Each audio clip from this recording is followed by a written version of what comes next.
반갑습니다. 첫 번째 저희 그 타문화 선교의 실제 첫 번째 강의를 시작을 하겠습니다. 지난 월요일 날 말씀드린 대로 저희 수업은 이제 주된 강의는 제가 동영상으로 유튜브에 업로드를 시켜서 진행을 하고, 이제 월요일 날 오후에 우리가 만나는 만남은 가능하다면 토론을 하는 그런 중심으로 이제 진행을 하겠습니다. 그리고 이제 여러분들 중에 이제 발표도 하시고 해야 되니까요.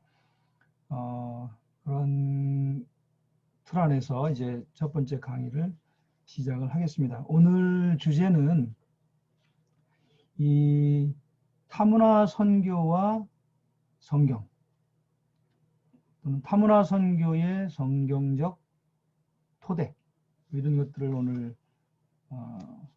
같이 나눠보겠습니다. 주로 그 PPT를 중심으로 제가 설명을 하겠습니다. 자, PPT를 보시면요.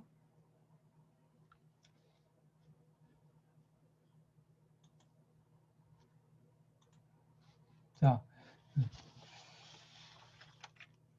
먼저 제 얘기를 좀 간단하게 하면서 이 강의를 시작할까 싶습니다. 저는 지난 월요일 날도 말씀드렸지만 예수 믿지 않는 가정에서 태어나서 제가 첫 번째로 이제 예수님을 믿게 됐고, 고등학교 1학년 때 이제 교회에 처음 나가게 됐고, 고등학교 2학년 때 예수님을 개인의 구주로 영접하는 그런 일이 있었습니다. 처음 교회 나갈 때는 뭐 친구가 이제 교회 다니는 친구가 초청을 해서 나가기도 했는데, 막연하게 제 안에 질문들이 있었는데, 그게 뭐냐면은 내 인생이 어디서 왔는가, 또 나는 무엇을 위해서 살아야 되는 거지, 이런 질문이 이제 있었고, 또 이 세상은 어디서 온 거지, 이런 질문. 제가 이제 원래는 물리학 과학자가 되려고 생각을 했기 때문에 뭐 고등학교 때 아인슈타인의 상대성 이론 그런 책들도 읽으면서, 야, 이 우주가 어디서 시작돼서 이 존재하는 것에 분명한 목적이 있을 텐데 그게 뭘까? 뭐 그런 생각을 많이 했었는데, 그게 아마 이제 신앙적인 그런 동기가 된 것 같아요. 저는 교회에 나가서 예수님 믿게 된 거는 사실은 그런 질문에 대한 답을 찾아서라기보다는 설교 중에 내가 하나님을 알 때 이 세상의 모든 뭐라 그럴까요? 이유를 알 수가 있는데, 하나님을 알 수 없는 이유는 우리의 죄 때문이다. 죄가 우리의 하나님은 영적인 존재이시기 때문에 영적인 그런 감각을 마비시켜서 단절되었기 때문이다라는 그 말씀하고, 그리고 제 안에서 이제 제가 뭐 한참 사춘기 때니까요. 그런 모순된 모습, 특별히 이 죄와의 어떤 관계 속에서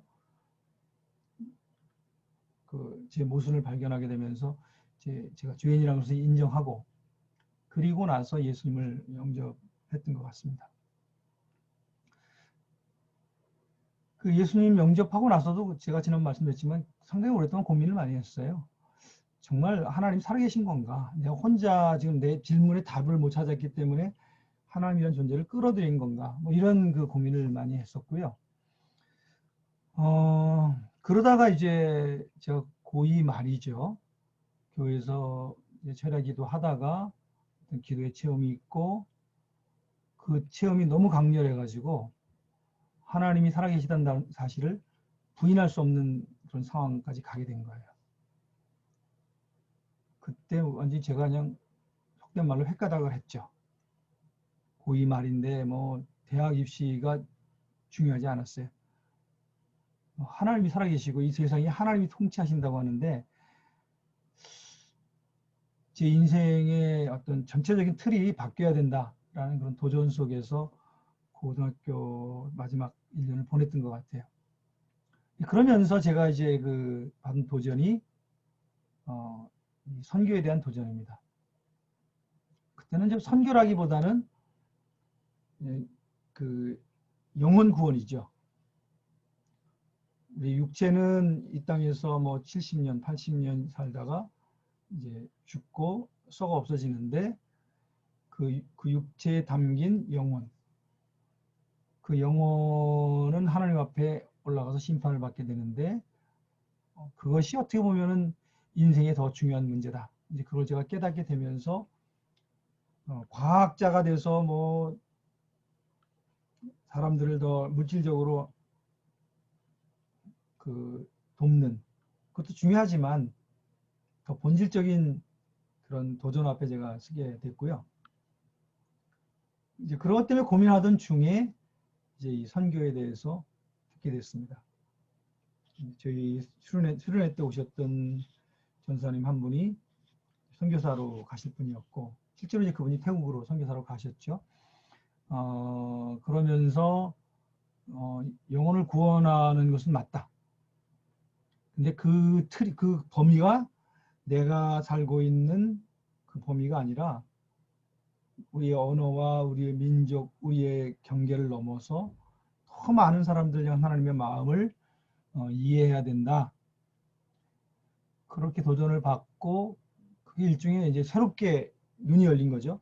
아, 영혼 구원이 굉장히 중요한데 그 영혼 구원이라고 하는 주제를 바라볼 때 하나님의 관점으로 봐야 되는구나. 하나님은 이 온 열방의 창조주시기 때문에 하나님의 관심은 내 관심보다 크다 하는 것을 그때 이제 발견하면서 선교를 고민하게 되고 사도행전 1장 8절 말씀을 통해서 제가 마음의 결정을 했던 것 같아요. 뭐 여러분 잘 알지만 오직 성령이 너에게 임하시면 너희가 권능을 받고 예루살렘과 온 유대와 사마리아와 땅끝에 이르러 내 증인이 되리라. 거기 보면은 예수 그리스도의 증인이 되는 것을 말씀하시는데 그것이 어느 한 예루살렘이라고 하는 내가 살고 있는 그 영역이 아니라 다양한 지역 또는 문화로 퍼져나가야 된다. 이제 그 말씀을 통해서 그렇다면 제가 선교사로 하나님 참여하겠습니다. 그렇게 헌신했던 것 같아요.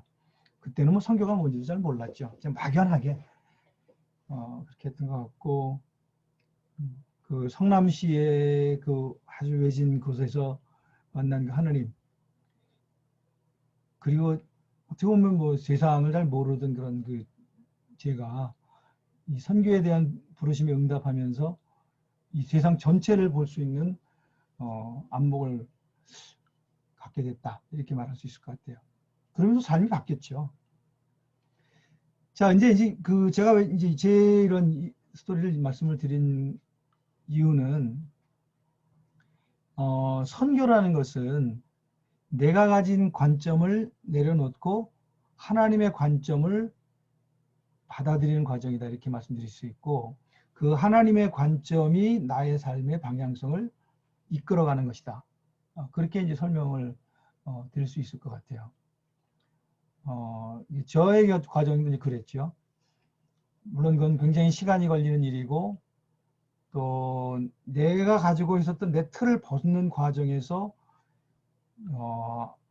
하나님의 말씀이 또 성령의 역사가 여러 상황 속에서 예수 그리스도께서 나를 인도해 가시는 그런 경험들이 모여서 이제 가능하게 된 건데 우리가 선교를 이야기할 때 이 하나님의 관점, 특별히 성경을 통해서 하나님의 관점을 우리가 얻는 것이 굉장히 중요합니다.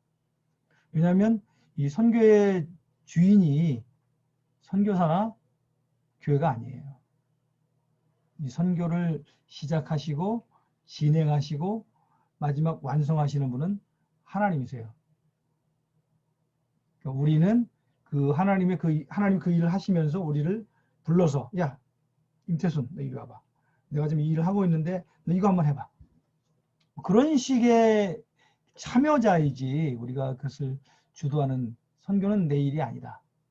그것을 아는 게 굉장히 중요하고요.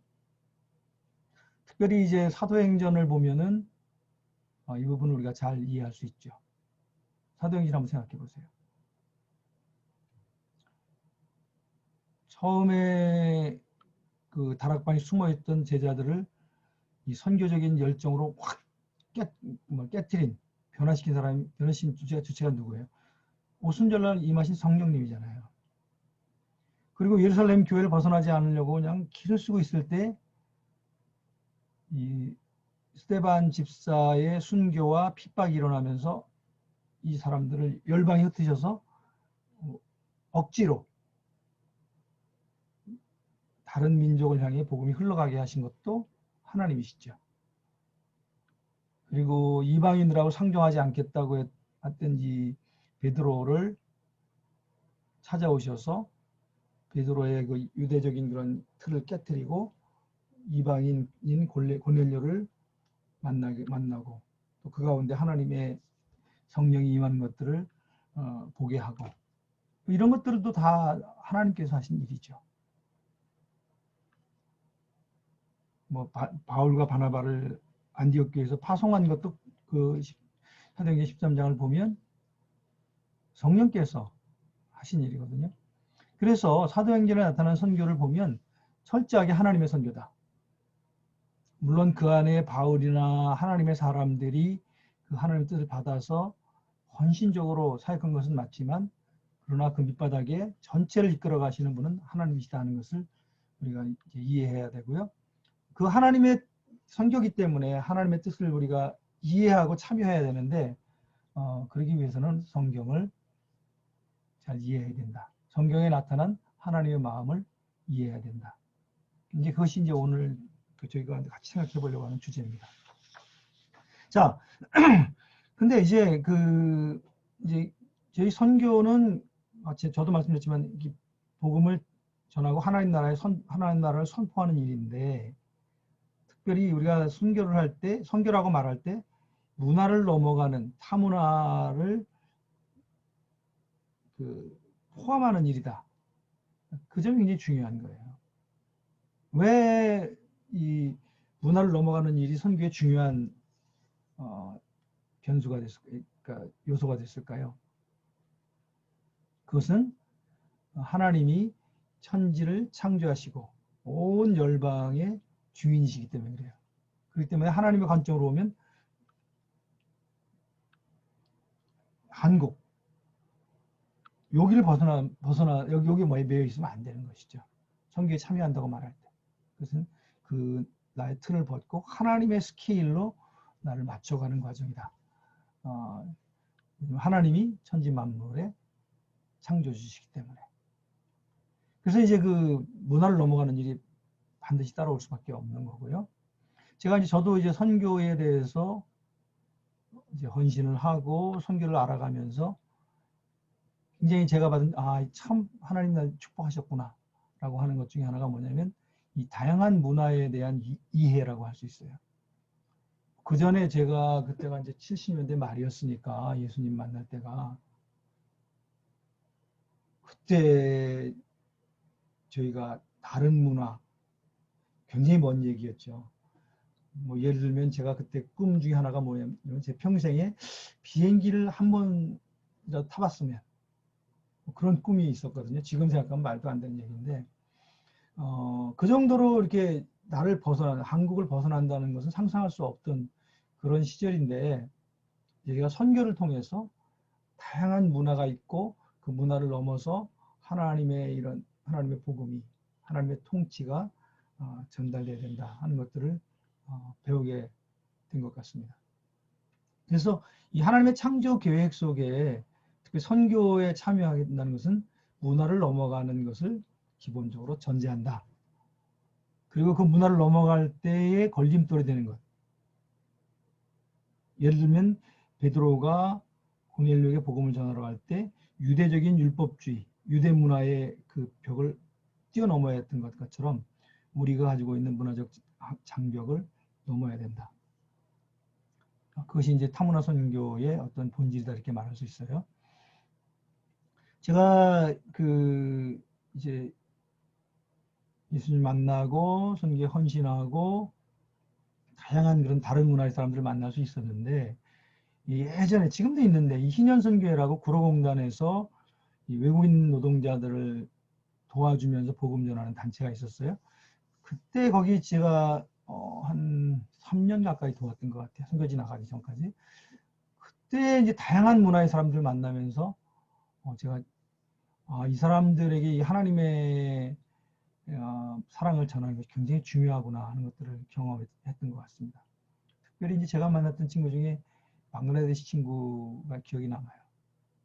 공장에서 일하다가 프레스에 이게 찔려가지고 왼손이 거의 뭐 상당히 그 팔의 앞부분까지 이게 이제 그 손을 잃은 사람이었는데, 그래서 이제 그 이제 산재, 그때 당시는 이제 정부에서 그런 제도가 없었기 때문에 여기 선교에서 그걸 도와주면서 복음을 전했는데, 그 친구가 표정이 너무 밝은 거예요.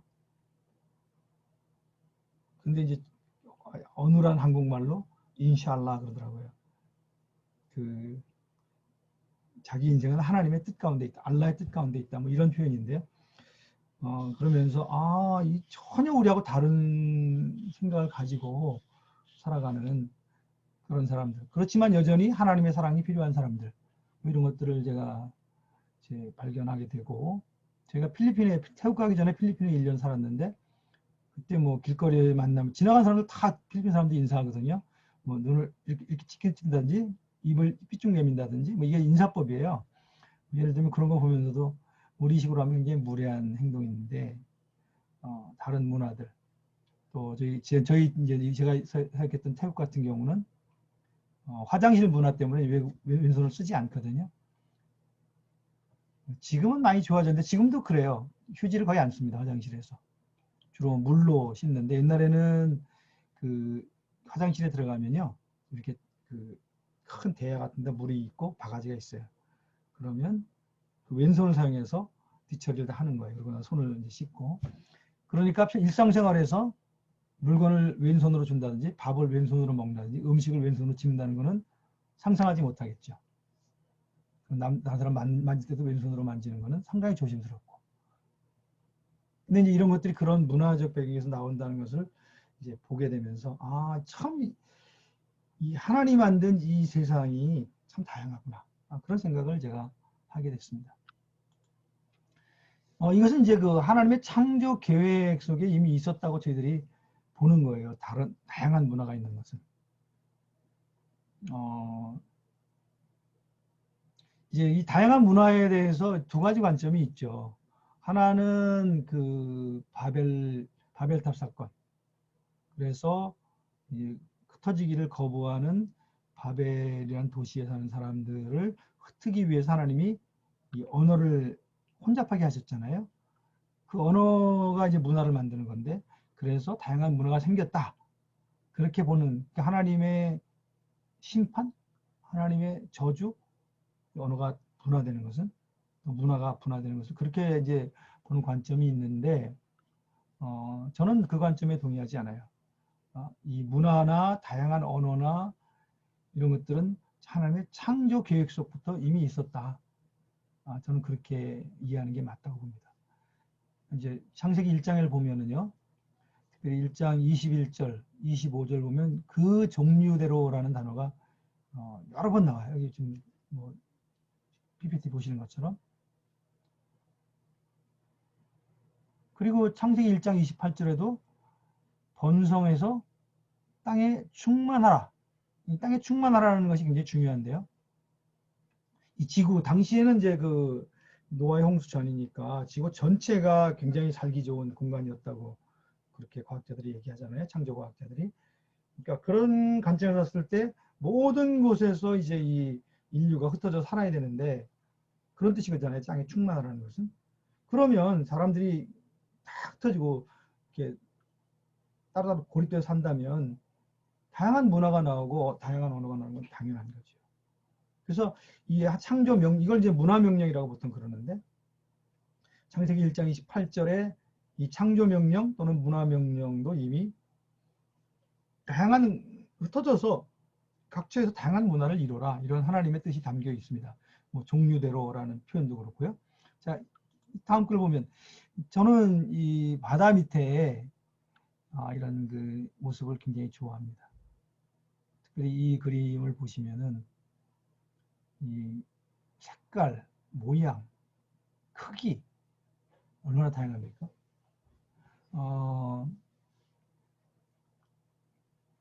하나님은 왜 이거를 그냥 딱 심플하게 만드시지 않고 왜 복잡하게 이렇게 다양한 모습을 가지고 다양한 색깔, 알록달록 왜 이렇게 하셨을까? 저는 여기서 창조의 섭리를 봅니다. 하나님은 이 다양성을 기뻐하세요. 그게 하나님의 아주 본질적인 특성 중에 하나라고 저는 봅니다. 그러나 그 다양성이 조화를 이루는 것을 의미하겠죠. 그래서 이제 그 원래 교회 그 건축 예술 중에 모자이크라는 게 있잖아요. 다양한 그 색깔, 모양이 이렇게 어우러지면서 어떤 성화를 그리는 그 그것도 잘 그 하나님 속성을 잘 보여주는 다양성 속에서 조화. 자, 이것을 이제 적용을 하면 우리 인류도 다양한 문화를 이루고 그 다양한 문화 속에서 하나님을 찬양하고 조화를 이루는 삶을 하나님이 기대하셨다는 것이죠. 이게 창조의 목적이다 이렇게 이해를 해야 됩니다. 또 이 하나님의 창조 목적을 우리가 또 하나 볼 수 있는 게 마지막 날의 장면이에요. 뭐 계시록 5장도 있고 7장도 있고 12장인가 13장에도 표현이 있는데 마지막 날 그 하나님의 나라의 백성들이 모여 있는 그 장면을 이제 그 사도 요한이 보면서 묘사한 내용이잖아요. 근데 여기 보면은 각 나라와 족속과 백성과 방언에서 아무도 능히 셀 수 없는 큰 무리가 나왔다 그랬어요. 그러니까 그 요한 사도가 볼 때, 저건 다양한 나라, 어느 나라에서 왔구나. 어떤 종족에서 왔네? 그리고 저 사람들 백성은 주로 이제 계층을 얘기한다고 보는데 어떤 계층에서 온 사람들이네? 그리고 그 사람들이 쓰는 다양한 언어들이 있네라는 것을 이제 보고 마지막 날 그것이 어우러져서 함께 하나님을 찬양하는 그것이 하나님이 마지막 그리는 그림이다 하는 것을 요한계시록에서도 보여줍니다. 즉 창조의 다양성 그리고 마지막 날 이루는 하나님 나라의 완성된 모습 속에서도 이런 문화와 민족, 언어 이런 다양성들이 어우러지는 모습을 그리고 있다. 그렇게 여러분 이해를 하시면 돼요. 우리가 타문화 선교를 얘기하기 때문에 지금 제가 이 설명하는 거예요. 문화를 넘어가는 것이 왜 필요한가? 왜 하나님이 다양한 문화를 만드시는 것을 기뻐하셨고 그 문화들이 다 하나님을 경배하기 원하는데 지금은 다양한 문화는 이루어졌는데 문제는 뭐냐면 이 각 문화에 있는 그 하나님 사랑하는 열방들이 하나님 찬양하지도 않고 또 그 안에서 아름다운 조화가 이루어지지도 않고 이런 부분들에 대한 그 아쉬움 그것이 남은 과제예요. 그래서 우리가 그 문화를 넘어서 복음을 전하는 그 일에 우리를 하나님 부르신다. 이 얘기를 지금 제가 하려고 하는 거예요. 그래서 창조에서 우리가 그 하나님의 타문화 선교의 출발점을 발견할 수 있다. 자, 근데 이제 다양한 민족, 다양한 문화를 이루고 그것이 창조의 계획이었다면 그런 그 문화들이 하나님께 경배를 해야 되는데 아담의 범죄로 인해서 하나님을 경배하지 않고 자기를 경배하거나 잘못된 우상에게 이 경배를 드림으로 말미암아 하나님 심판을 받는 것이 문제잖아요. 그래서 이제 이 일을 위해서 하나님 우리를 부르시고 우리가 그들에게 찾아가서 하나님이 당신들을 창조하셨고 지금도 하나님께서는 당신들이 그 문화 속에서 하나님을 경배하기를 기다리신다는 것을 전하고 또 설득하고 또 가르치는 그것이 이제 선교의 일이다 이렇게 말할 수 있죠. 이 일을 위해서 우리가 이제 우리를 하나님 부르셨는데 이 일을 위해서는 우리가 4가지 정도의 이제 과정이 필요하겠죠. 하나는 포기할 것이 있습니다. 나에 대한 집착, 내 문화에 대한, 내 영역에 대한 그런 그 고집.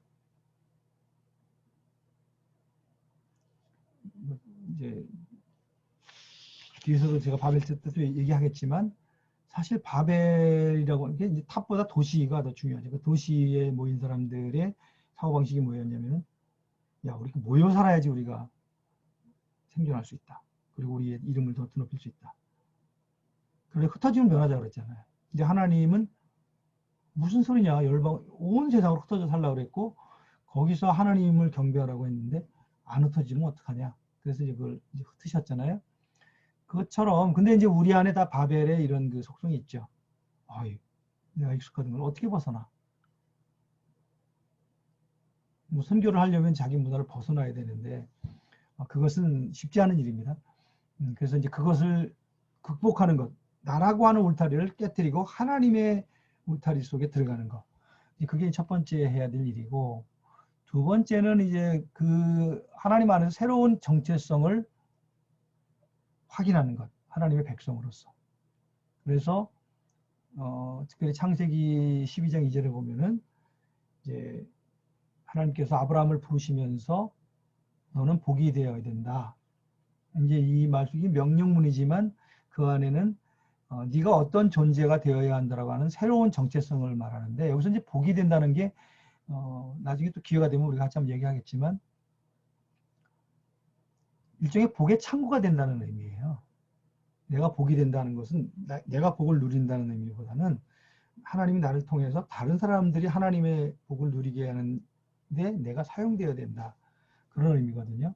그래서 소위 선교적 존재로서의 하나님의 백성, 새로운 정체성, 이것이 이제 필요하고요. 세 번째는 새로운 정체성을 가진 하나님의 백성으로서 그 하나님의 명령, 지상명령이라고 하죠. 지상명령을 받고 또 순종하는 것. 예를 들면은 마가복음 16장 15절에 보면은 온 천하의 단이라고 그랬고 만민에게 복음을 전파하라고 그랬어요. 그래서 이게 이제 마지막 주님 주신 우리에게 명령인데 그 명령에 순종하는 것이 굉장히 중요하죠. 마태복음 28장 19절도 같은 얘기죠. 가서 모든 민족을 제자를 삼아라. 이 명령 앞에 순종하는 것. 그 다음에 한 가지 더 남았어요.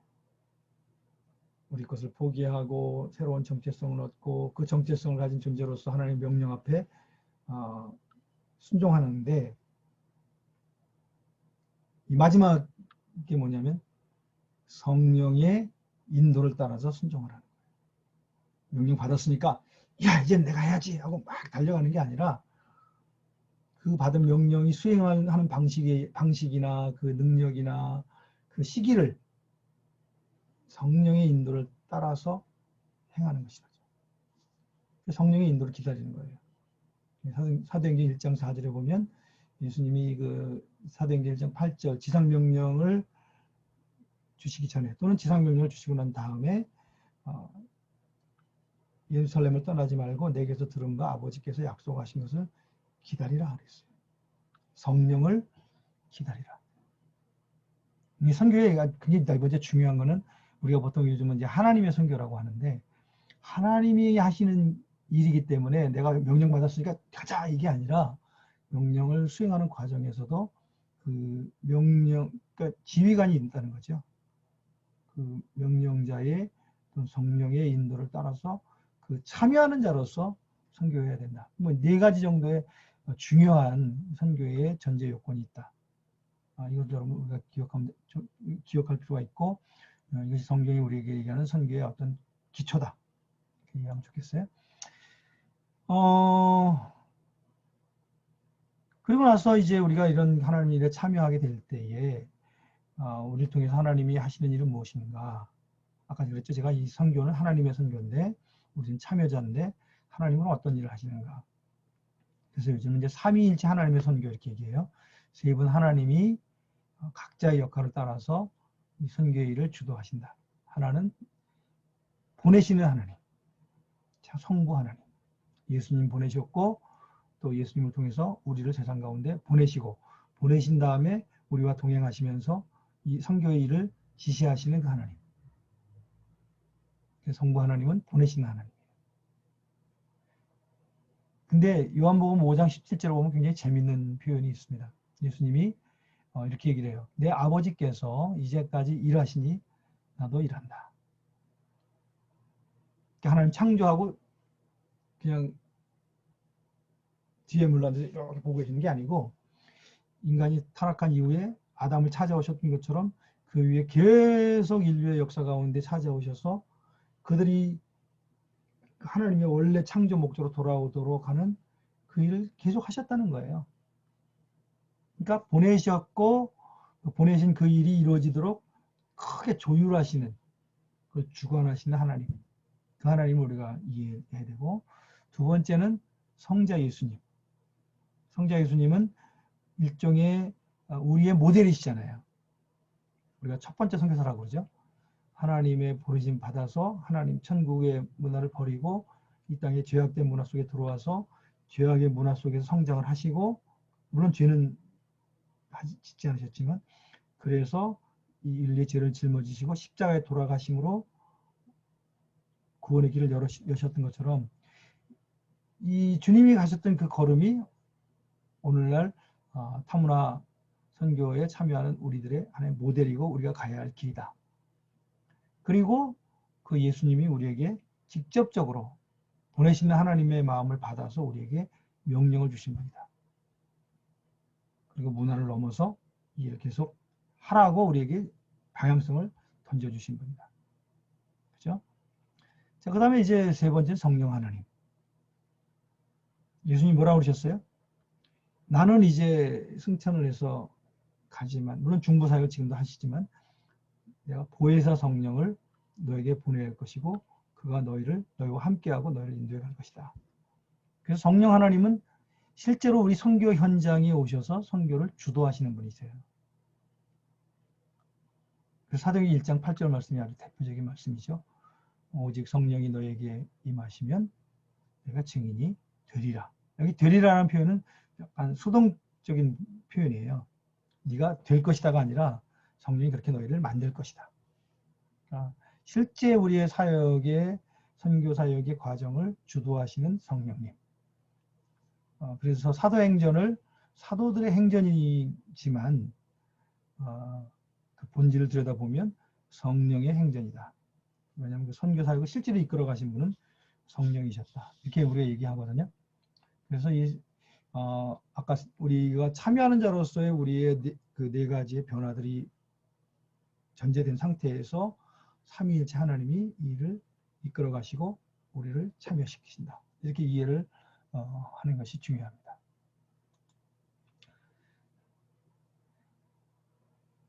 그리고 대표적으로 이 타문화, 문화를 넘어서 이 선교를, 그리고 다양한 문화 속에서 하나님을 경배하는 것이 하나님 뜻이라는 것을 볼 수 있는 대표적인 사례 중에 하나가 바벨이라고 하는 지역의 사건입니다. 이건 도시의 이름이죠. 바벨이라는 도시의 이름인데, 이 바벨은 굉장히 독특한 그런 특성을 가지고 있었죠. 사람들이 큰 도시를 이루면서, 그리고 그 도시에 모여서 힘을 키우고, 뭐라 그럴까요? 하나됨을 통하여 자기를 과시하고, 또 그 성경을 보면 탑을 지어서 하나님에 이르려고 하는. 그래서 이제 많은 학자들은 이 탑은 바벨 사람들의 교만, 하나님과 자신을 견주려고 하는 교만의 어떤 중요한 하나의 상징이다. 이제 그 말씀이 맞죠. 근데 이 바벨의 잘못은 크게 두 가지로 우리 요약할 수 있어요. 하나는 이경처럼 교만한 마음, 또 자기들을 큰 도시를 이루어서 자기를 과시하고 하나님과 견주려고 하는 그런 마음. 그것이 일종의 우상숭배죠. 그것이 이제 이들의 큰 문제였고, 또 다른 문제는 사실은 아까 제가 말씀드렸나요? 흩어짐을 멸하자. 그래서 흩어지지 않으려고 하는 그들의 태도. 11장 4절이죠. 창세기 11장 4절에 보면 흩어지지 말자. 그게 큰 이 사람들의 범죄, 더 큰 문제라고 저는 봅니다. 왜냐하면 하나님 인간을 창조하시고 주신 최초의 명령이 뭐예요? 흩어지라는 거예요. 온통 흩어져서 그곳에서 너희들만의 독특한 문화를 이루고 그 문화를 가지고 하나님을 찬양해 달라. 다양한 모습이 어우러져서 조화돼서 하나님을 찬양하는 모습을 보고 싶다. 이게 하나님의 계획이었는데 정면으로 도전한 거거든요. 우리 안 흩어질 거예요. 우리끼리 모여서 우리가 잘해볼 거예요. 뭐 이런 식의 이제 태도였기 때문에 하나님이 최초에 주신 창조 명령, 문화 명령을 정면으로 거부했기 때문에 하나님이 이제 이 도시를 심판할 수밖에 없었던 것이죠. 그래서 이제 제가 바벨 도시 또는 바벨 탑을 하나님이 무너뜨리고 이들의 시도를 좌절시킨 가장 큰 이유는 하나님의 창조 명령 속에서 봐야 된다. 그래서 이 사건의 마지막 요약을 하면서 보통 이제 사건을 쭉 기록하고 마지막에 요약하는 그 내용이 그 사건의 의미에 대한 설명을 많이 하거든요. 여기도 보면 이제 11장 9절이 이제 마지막 바벨 사건에 대한 요약인데 두 가지를 얘기했잖아요. 언어를 혼잡하게 하셨다. 그리고 온 지면에 흩으셨다. 특별히 온 지면에 흩으셨다는 말은 창세기 1장 28절에 온 땅에 충만하라고 하는 그 말의 연장선상이다 이렇게 볼 수가 있습니다. 그래서 이 하나님은 인류가 계속 흩어져서 다양한 모습으로 문화를 이루고 다양한 언어, 다양한 풍습, 다양한 예배 그걸 바라셨던 거죠. 그래서 이제 이 바벨탑이 그것을 보여주는 아주 좋은 사건이다 이렇게 볼 수 있고요. 자 이렇게 해서 이제 그 하나님의 이 창조 명령은 뭐 그 이후에도 변할 수 없기 때문에 여러 가지 상황에 의해서 사람도 흩어졌어요. 그래서 온 땅에 이제 흩어져서 인류가 살게 됐는데 문제는 뭐예요? 창조 명령의 절반만 이루어진 거예요. 나머지 절반은 뭐예요? 하나님 보시기 좋았더라가 돼야 돼. 하나님 뜻을 이루고 하나님의 뜻을 순종하고 하나님을 예배하고 특별히 이제 그 존 파이퍼 목사님은 하나님이 공적으로 바라는 것은 다양한 문화를 이루면서 그 문화를 가지고 하나님을 다양하게 경배하는 것. 그래서 열방 가운데 하나님의 경배가 완성되는 것. 그렇게 이제 설명을 하고 있거든요. 근데 이 부분은 이제 아담의 범죄 이후에 이루어지지 못하는 것이죠. 그래서 이제 남은 과업이 뭐예요? 저희가 흩어져 있는 각 민족, 족속에 가서 그들이 그 문화를 가지고 하나님을 경배하도록 하는 것. 그게 이제 선교죠. 타문화 선교죠. 그래서 여기 보면 창세기 12장 2절 3절은 이스라엘의 시작, 하나님의 그 아브라함의 부르심의 목적을 설명하고 있는데 아까 제가 말씀드렸지만 너는 복이 되라 라는 것이 하나님의 이 아브라함 선택, 이스라엘 선택의 목적이었다는 거예요. 근데 이제 복이 되란다는 말은 니네가 다 복을 다 받아서 누려라 이런 의미가 아니고 다른 사람들을 향해서 복이 흘러가도록 복의 창구가 되어라. 복의 근원이 되어라. 또는 우리 말에 그런 말이죠. 복덩어리가 되어라. 아, 이 사람은 복덩어리야.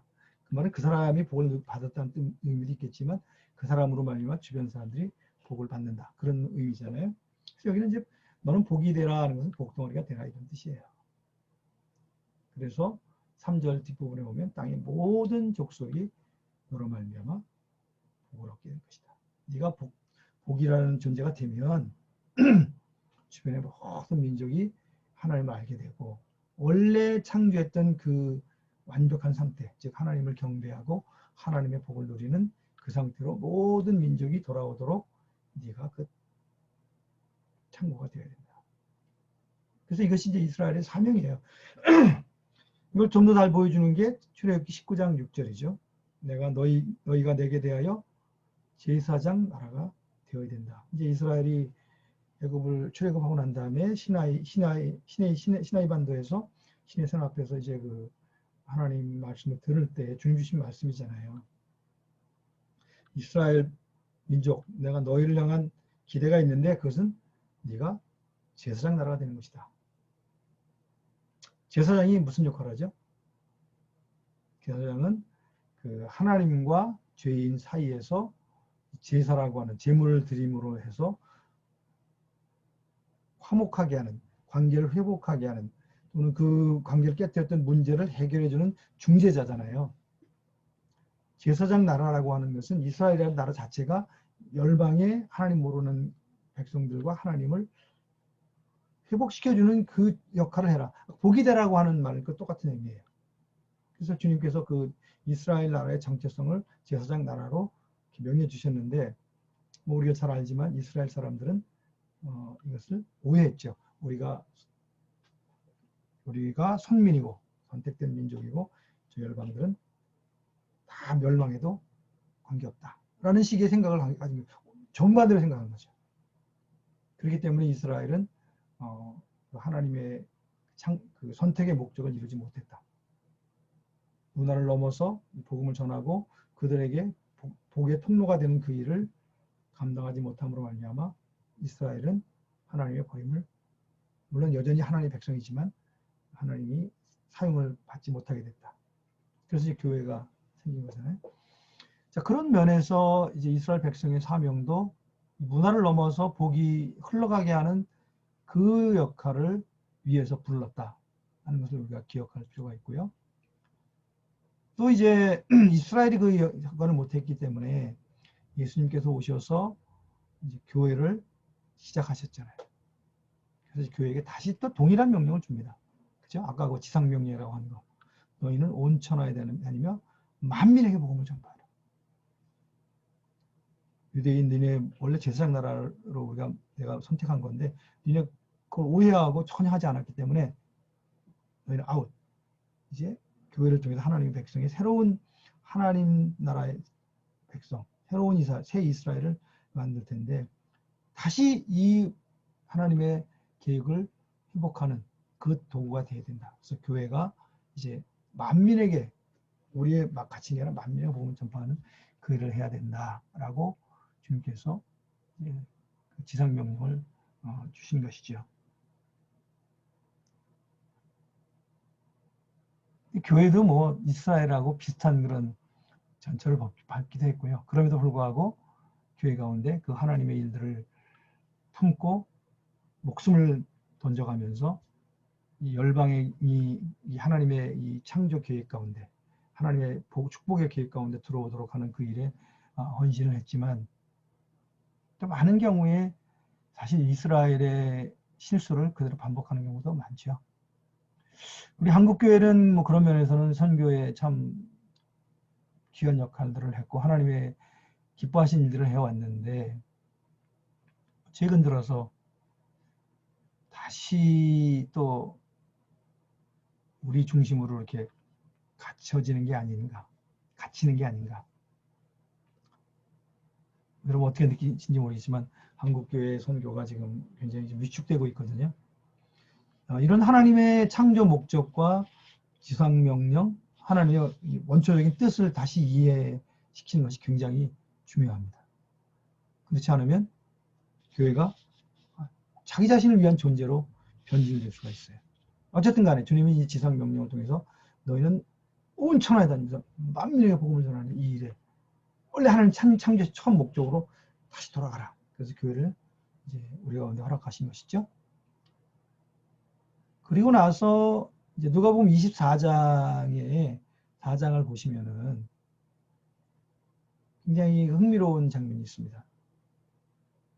누가복음 24장, 이제 누가복음 끝부분이죠. 거기 보면 예수님이 부활하신 이후에 제자들하고 이제 40일 동안 함께 계셨는데, 그때 하신 가장 큰 일이 뭐냐면은 제자들과 함께 구약 성경이죠. 당시에 구약 성경 전체를 쭉 설명을 하시면서, 오늘날은 지금 이제 사경회를 하신 거예요. 아니면 선교 세미나 사경회를 하시면서 구약 성경 전체를 쭉 풀어주시면서 거기 보면 두 가지를 얘기합니다. 하나는 이 구약의 모든 하나님의 예언들, 역사적 사건들, 하나님의 어떤 그 섭리들, 이것이 다 나에 대한 이야기다 라는 것을 풀어 설명해 주세요. 그래서 이제 바울이나 또 사도들이 쓴 그 이제 그 신약 성경 내용을 보면 예수 그리스도의 메시아됨을 설명하는 그런 글들을 많이 했는데 예수님이 이 가르침에서 비롯됐다는 것을 우리가 이해해야 돼요.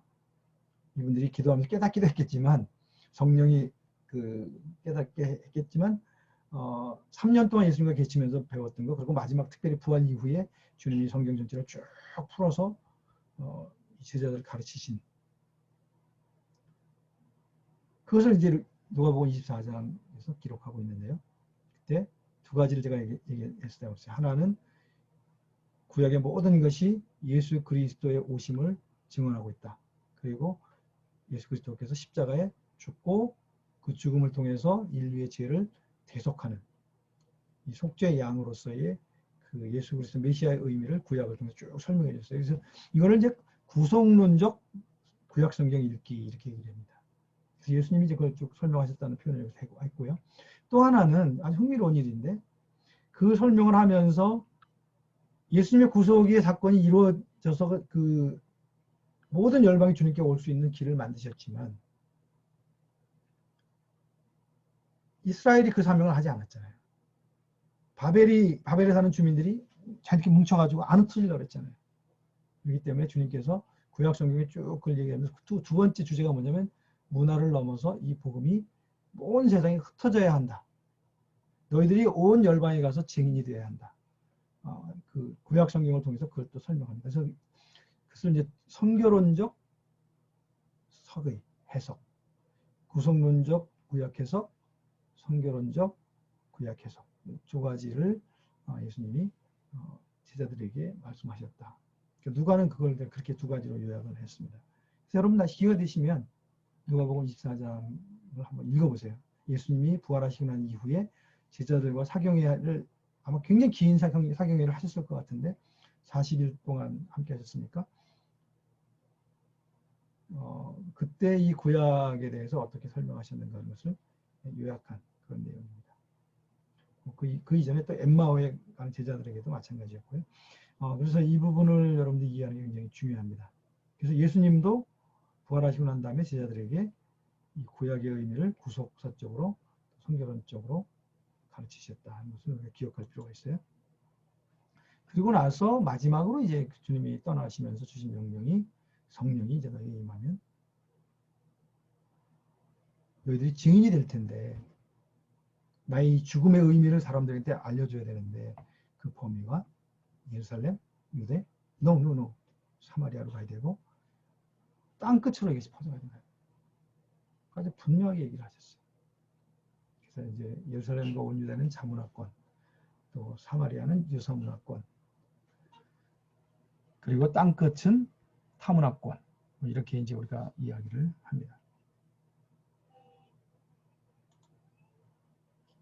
자, 그리고 이제 성령을 기다리라고 했는데 성령이 오셨을 때 첫 번째 하신 일도 우리 창세기의 이 하나님의 창조 명령과 일관성 있게 진행되고 있다는 것을 보여줍니다. 자, 보세요. 성령이 오셔서 사도행전 2장에 처음에 하신 일이 뭐예요? 맨 처음에 하신 일. 그는 성령이 내려가지고 각 사람 그 120문도들의 혀를 성령이 주관하시면서 각각 다른 나라의 방언으로 하나님을 높이는. 그래서 각 나라 사람들이 각 처에서 사람들이 이제 와 있었는데 그 사람들이 들을 때 우리나라 말로 하나님을 찬양하네? 라고 반응하게 만들었어요. 성령이 오셔서 첫 번째 하신 일이 그거예요. 그래서 저는 옛날에 저도 이제 방언을 받았는데 방언은 하나님의 능력을 우리에게 덧입히는 그 말이 틀린 말은 아니에요. 방언 이후에 성령이 임하고 방언하고 난 다음에 제 사도들이 복음을 증거하는 담력을 갖게 됐으니까 그런 능력도 행하고 그건 틀린 얘기는 아니에요. 근데 그 성령이 임해서 방언을 우리에게 주셨다는 그 의미를 성경 전체로 놓고 봤을 때는요.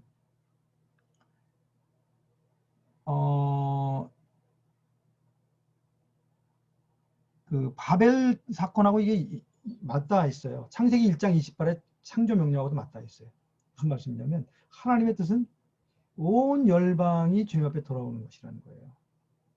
그래서 성령께서 첫 번째 하신 일이 뭐냐면 히브리어 또는 당시 제자 쓰던 건 이제 아람어인데 아람어로만 이 하나님의 복음이 모이면 안 된다. 복음은 모든 열방의 언어로 열방으로 흩어져야 된다. 그것을 맨 처음에 성령이 오셔서 아주 그 명확한 현상으로 보여주셨던 것이죠. 근데도 이제 베드로는 이거 잘 못 깨달았던 것 같아요. 상당히 오래 시간이 걸리거든요. 그러나 어쨌든 간에 성령이 오셔서 맨 처음에 주셨던 아주 강렬한 메시지는 뭐냐면 이 복음은 또 성령이 와서 이루실 이 사역은 선교는 모든 열방 모든 언어로 이것이 흩어져야 된다. 또 그러기 위해서는 이 복음이 그들의 언어로 번역되어야지 된다. 왜냐하면 이게 성령이 하셔서 방언을 터뜨렸다는 것은 이제 번역이라고 하는 사실을 보여준 거니까. 그래서 이제 오늘날 이 성경에서 제일 큰 중요한 그 주제 중에 하나가 뭐냐면 복음의 다른 문화, 다른 언어로서의 번역 가능성. 그런 그 용어가 있어요. 나중에 성경을 공부하시게 되면 이 부분을 이제 공부해야 될 텐데 복음은 한 문화에 갇혀 있을 수 없고 끊임없이 다른 문화로 흩어지면서 그 문화에 있는 사람, 그 언어에 있는 사람들이 쉽게 이해할 수 있는 형태로 번역이 되어야 된다. 그것을 이제 사도행전 2장에서 우리에게 보여주신 것이죠. 그 다음에 이제 베드로를 그럼에도 베드로가 이 자리에 있었음에도 불구하고 여전히 유대적인 사고에 갇혀 있다고 했잖아요. 그래서 이제 베드로를 예수님이 하나님 찾아오셔서 그 율법에서 금하는 짐승들을 잡아먹어라. 베드로가 아유 난 못 먹습니다. 율법에 금한 것을 어떻게 먹습니까? 근데 이제 이 말 속에는 무슨 의미가 있냐면 나는 이방인들하고 상종할 수 없어요. 그 사람들은 우리하고 음식이 다르거든요. 우리 율법을 따르지 않거든요. 이렇게 된 거거든요. 네, 이제 하나님이 3번 연달아 환상을 보여주시고 잡아먹으라고 하는 것을 보여주셨는데 그때 베드로가 잠깐 동이 텄죠. 그 오순절날 사건도 있고 쭉 예수님의 가르침도 생각이 나고 그때 예수님이 이 복음은 유대를 넘어서 열방으로 흩어져야 된다고 그랬지. 근데 내가 이 유대인 율법에 갇혀가지고 그걸 못했네. 그러면 유대 율법을 이제 내려놔야 되는 건가? 그걸 깨닫게 한 거예요. 근데 이게 성령께서 하신 것이죠. 이제 사도행전 10장에 보면 성령께서 깨달음을 주세요. 그러면서 베드로가 고넬료의 초청을 받고 가서 예수님의 복음을 전했는데 그때 똑같은 성령이 임해요. 오순절날 임했던 성령이 임하면서 베드로가 완벽히 깨닫죠. 그렇구나. 하나님의 마음은 이 복음이 유대주의라고 하는 율법주의를 벗어나서 열방으로 흩어져야 되는구나. 그러기 위해서는 우리가 이 복음의 이 갇힌 틀을 깨트려야 되는구나. 그래서 이 사도행전 10장은 어떤 의미에서는 구약의 바벨 사건이다. 이렇게 볼 수도 있어요. 그래서 어쨌든 이 복음이 이제 이방인을 향해 흘러가게 된 계기가 된 것입니다. 자, 근데 그 이외에도 이제 그 사도행전을 보면 끊임없이 주님께서, 특히 성령께서 이 복음이 한 문화의 울타리에 갇혀 있지 않고 열방으로 해서 흩어지도록 땅끝으로 계속 흘러가도록 하는 그 일을 하신 것을 볼 수가 있는데요. 우리가 사도행전 내용을 잘 아니까 사도행전 8장에 보면 스데반이 순교하고 아주 그 예루살렘 교회 안에 큰 핍박이 일어나죠. 그러면서 어쩔 수 없이 자발적이 아니지만 어쩔 수 없이 열방으로 흩어집니다. 그리고 이제 사도행전 11장에 보면 그렇게 흩어진 사람들이 곳곳에서 복음을 전하게 되고 그러면서 자연스럽게 복음이 열방으로 흩어지게 하셨는데 성도들이나 교회가 한 것이 아니라 하나님이 강권적으로 흩으셨다 하는 것을 우리가 볼 수가 있고요. 사도행전 9장에 이제 바울의 회심이 나오는데 이것도 이제 이 복음이 열방으로 흩어지는 중요한 하나님의 역사죠. 왜냐하면 바울을 하나님이 딱 지목하고 이 친구는 다소라고 하는 이방에서 성장을 했고 또 가말리엘이라고 하는 유대의 핵심 그 선생님 밑에서 배웠고 그래서 양쪽을 잘 아는 그런 입장에서 이 친구가 하나님의 말씀을 열방에 전하는 좋은 사도가 될 수 있겠구나. 그렇게 하나님 생각하시고 바울을 선택하시고 바울을 만나주셨죠. 그래서 바울에게 말하시죠. 그 아나니아를 통해서 너는 이방인들에게 이 복음이 흘러가게 하는 그 역할을 하게 된 사도가 될 것이다. 그래서 이 바울의 회심이 이제 굉장히 중요한 이 열방을 향해서 복음이 흘러가게 하는 계기가 됩니다. 사실 그 예루살렘에 있는 12사도들이 예수님, 아까 그 예수님 사경에 말씀드렸잖아요. 구약성경에서 예수님 직접 다 가르치셨는데도 이 문화적 틀을 벗는 게 그렇게 어려운 거예요. 그러니까 하나님께서 다중문화에 성장한 바울을 선택해서 바울에게 다시 이 사명을 맡기게 되고, 바울에 의해서 또 예루살렘 교회가 변화되게 하는 그런 방법을 사용하신 것입니다. 그리고 나서 이제 안디옥 교회의 경우는 자발적으로 선교사를 파송합니다. 굉장히 역사적인 사건이죠.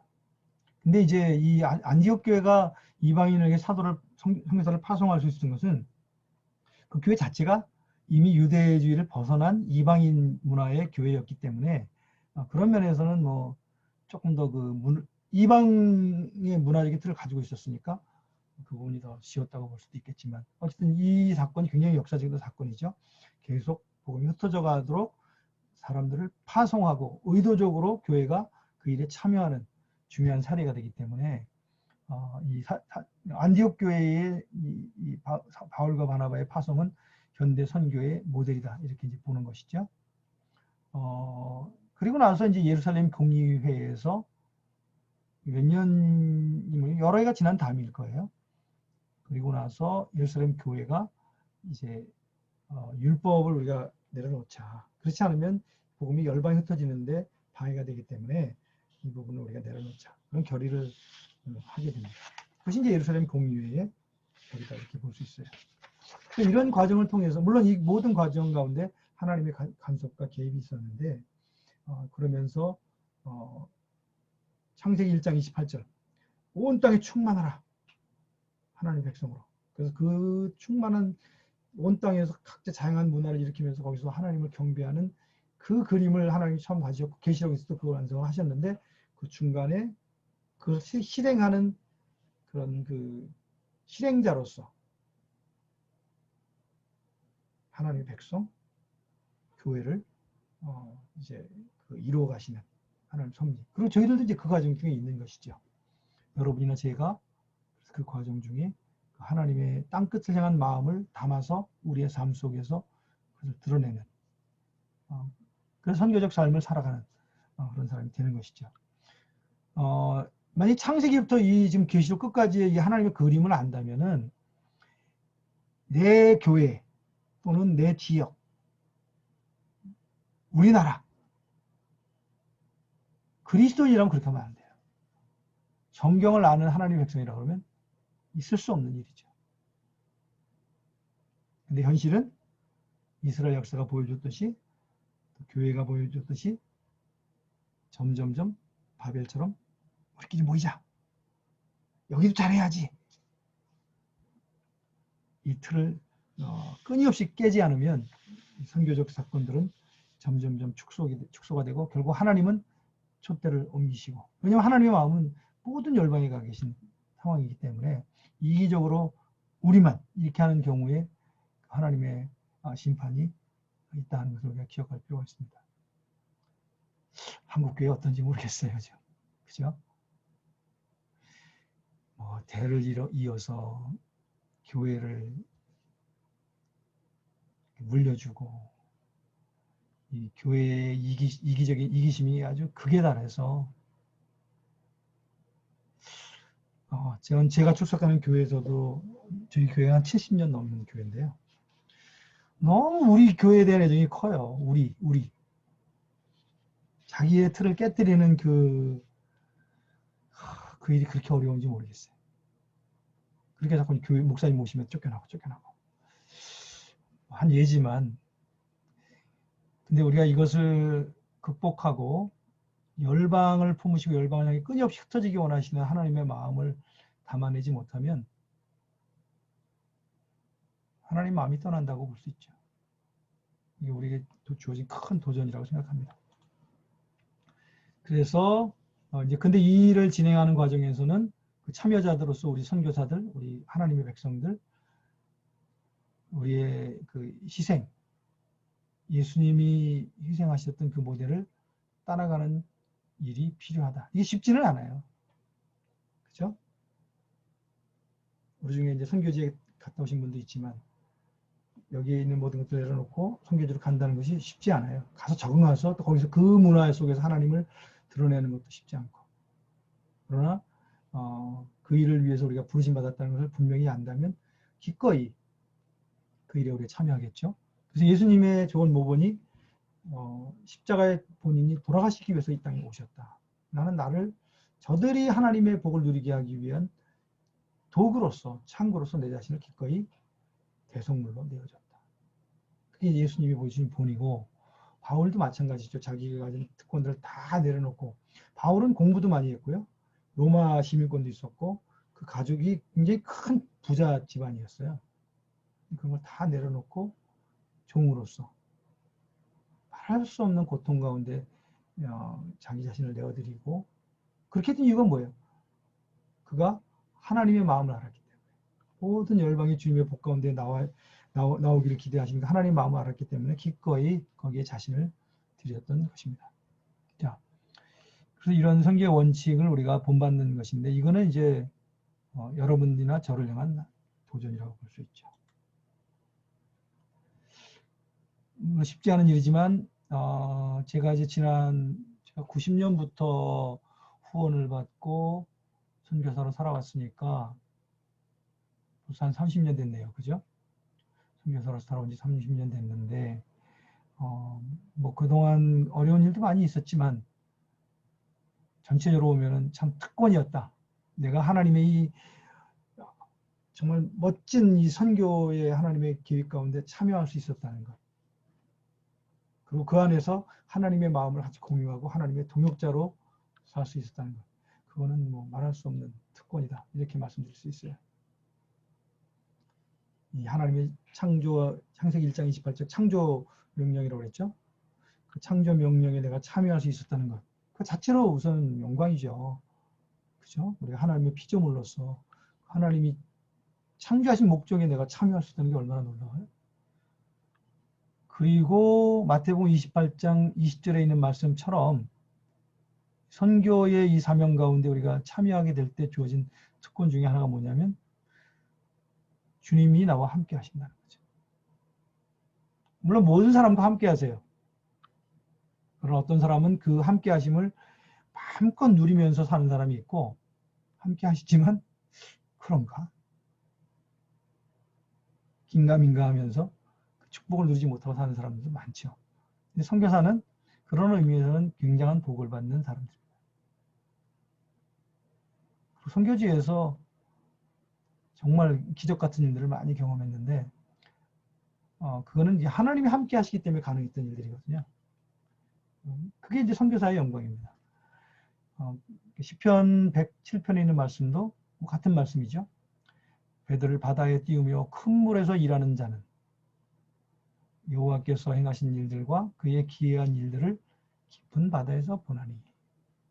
저는 이거를 그렇게 해석해요. 내 문화를 버리고 내가 익숙하던 것들을 떠나서 열방에 나가는 그 일은 아주 큰 바다에, 풍랑 있는 바다에 우리 배를 띄우는 것과 같다. 위험하죠. 그러나 시편 기자는 그랬기 때문에 온 우주 만물을 통치하신 하나님의 큰 일, 하나님의 기이한 일을 경험할 수 있었다. 이렇게 이제 표현하고 있거든요. 시편 107편에 보면은 선교사들에게도 해당되는 고백이라고 저는 생각합니다. 그래서 우리가 선교에 동참하는 것이 영광이라는 사실을 기억하는 것이 필요합니다.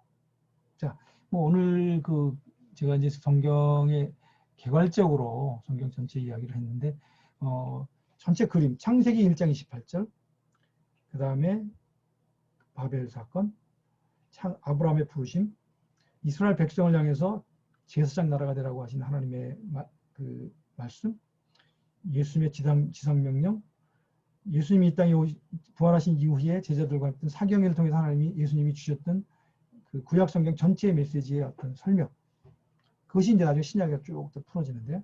그리고 사도행전 2장에 성령이 오시면서 오순절에 벌어졌던 일, 그리고 계시록의 마지막 이 모든 것이 다 완성되고 난 이후의 그 모습, 이 모든 것들은 문화를 넘어서 복음이 끊임없이 퍼져가고 그 일에 우리를 하나님이 부르신다는 것을 보여줍니다. 이 부분을 우리가 기억하는 것이 굉장히 중요하다, 이렇게 볼 수 있겠어요. 마지막으로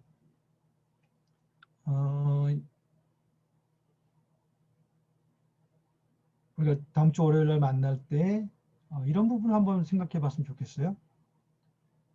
첫 번째는 이제 제가 지금 성경 전체에 창조 명령부터 마지막 계시록 말씀까지 그 단순하게 그림을 이렇게 설명했는데, 특별히 여러분들이 좀 짧은 강의지만 이걸 들으면서 하나님의 마음에 대해 새롭게 깨닫는 것들이 있었는지, 그런 부분들을 혹시 있다면은 간단하게 메모했다가 월요일 날 좀 나눠주시면 좋겠고요. 두 번째는 같은 얘기가 될 수 있겠네요. 그죠? 타문화 선교에 대해서 특별히 깨달은 부분이 있는지. 이 세 번째는 약간 여러분 좀 정경을 찾아볼 필요가 있는데요. 예수님의 사역은 상당히 유대 중심이었어요. 공생의 기간 동안. 마태복음 10장에 보면은 제자들을 보내시면서 주신 지침도 그렇게 돼 있죠. 이방인 길로도 가지 말고 사마리아인의 말에 들어가지 말고 유대인에게 가라. 그럼 예수님은 열방을 향한 사역을 하시지 않은 거 아닌가? 이렇게 질문할 수 있겠죠. 그래서 여기 질문은 뭐냐면은 이 복음서에 나타난 예수님의 그 삶 속에서 물론 부활 이후에 주신 지상명령, 또 아까 얘기했던 누가복음 24장의 사경회, 거기서 이제 열방을 향한 하나님의 마음을, 예수님의 마음을 이미 보여주셨지만 예수님의 공생에 십자가 돌아가시기 전까지의 사역 중에서도 타문화, 특별히 열방, 유대 밖에 있었던 사람들을 향한 하나님의 마음을 표현한 그런 사건들이 어떤 게 있었는지, 그걸 한번 여러분 찾아서 월요일 날 나눠주시면 좋겠고요. 우리 교과서 선교사 열전에 1장이 이제 초대교회 선교거든요.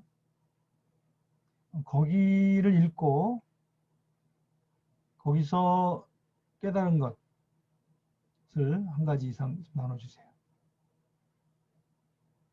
무슨 말씀인지 알겠죠? 교과서 1장에 우리가 어차피 이제 다음 주 월요일 퀴즈를 봐야 되기 때문에 읽으셔야 되는데, 선교사 1장을 그 1장을 읽고 난 다음에 이 하나님의 선교에 향한 그런 마음들, 또 거기 나온 사례들을 통해서 깨달은 것들, 그런 것을 좀 나눠주시면 좋을 것 같습니다. 자, 오늘 강의는 뭐 이 정도 하죠. 그래서 이 선교는 아까 제가 서두에서도 말씀드렸지만 선교사의 선교도 아니고요, 교회가 하는 것도 아니고, 중요한 것은 하나님이 하시는 선교다. 그리고 창조 때부터 계시록까지 하나님의 큰 그림 속에서도 이 선교에 대한 하나님의 열망은 잘 나타나 있다. 그래서 중요한 것은 우리가 그 마음을 받아서 하나님의 안목으로 세상을 보고 하나님이 원하시는 그 선교적 삶에 우리가 어떻게 참여하느냐. 이것이 성경의 가장 큰 도전이다. 이렇게 이제 우리가 이해할 수 있을 것 같아요. 그래서 이 성경적 큰 그림 속에서 선교를 이해하는 것은 굉장히 중요합니다. 왜냐하면 우리는 특히 복음주의적인 우리 그리스도인들은 성경 말씀에 근거한 것이 우리의 삶의 좌표가 되어야 되기 때문에, 그래서 오늘 그 성경 전체의 그림과 이 문화를 넘어서 땅끝으로 복음이 흘러가야 한다고 하는 타문화 선교에 대한 그 뭐랄까요, 메시지를, 가르침을 제가 간단하게 설명을 했습니다. 자, 좀 길어졌는데요. 오늘 이 정도까지 하고 월요일 날 또 오후에 뵙겠습니다. 고맙습니다.